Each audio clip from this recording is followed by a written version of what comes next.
আমি চাই তোমরা রঙিন হও, কিন্তু রং বদলিও না।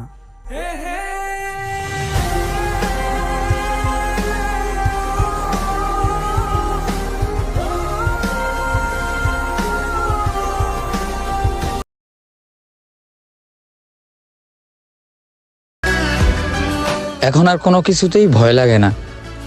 যা হচ্ছে হোক, দেখি কতদিন সহ্য করতে পারি।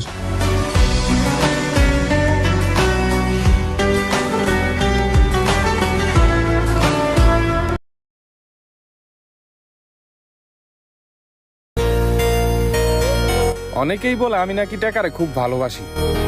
বিষয়টা এমন না। আসলে আমি অভাবকে খুব ভয় পাই, কারণ পকেটে টাকা না থাকলে দুনিয়ার কথা তো বাদ দিলাম, নিজের কাছের মানুষগুলারও চিনা যায়।